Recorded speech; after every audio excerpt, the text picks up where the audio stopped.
আশ্বিনের আকাশে শ্বেত সভ্য নিয়ে অফুরান কাশফুলের পবিত্রতার নদী শান্তিপ্রিয় বাঙালির মনকে জানান দেয় দেবী দুর্গা মায়ের আগমন বার্তা। শুধু গোবিন্দপুর ভাবের বাজার সার্বজনীন দুর্গা পূজা মণ্ডপে আগত সম্মানীয় অতিথিবৃন্দ এবং দেশবাসীকে জানায় শারদীয় শুভেচ্ছা ও অভিনন্দন। সাজসজ্জায় এবং ইভেন্ট প্ল্যানিং, বৈদ্যুতিক ডেকোরেশন অ্যান্ড ইভেন্ট ম্যানেজমেন্ট। আমাদের এবারের থিম দেবী কালিকা, থিম পরিকল্পনায় অমিত রায়, থিম পরিচালনায় ঢোল ইভেন্ট ম্যানেজমেন্ট দিনাজপুর, মঞ্চ সহযোগিতায় শুভ কর্মকার চন্দন রায় ও তাদের টিম, ওয়ার্কশপ ইঞ্জিনিয়ার কার্তিক কর্মকার, প্রতিমা শিল্পী শ্রী লিটন কুমার দাস, সার্বিক সহযোগিতায় পূজা কমিটির সকল সদস্যদের।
কালান্তরে মহিষাসুরের অত্যাচারে দেবলোক বিপর্যয়।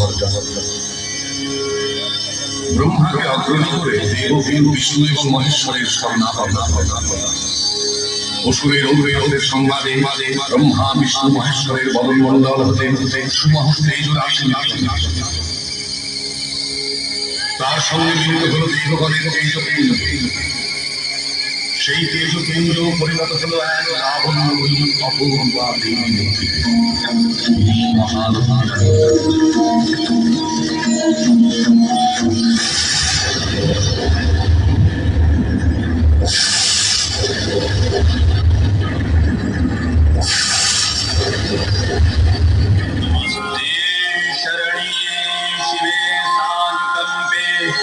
नमस्ते जगद व्यापिके विश्वरूपे, नमस्ते जगद वन्द्य पादारविन्दे, नमस्ते जगत्तारिणी त्राहि दुर्गे, नमस्ते जगच्चिन्त्यमान स्वरूपे, नमस्ते महायोगिनी ज्ञानरूपे, नमस्ते सदा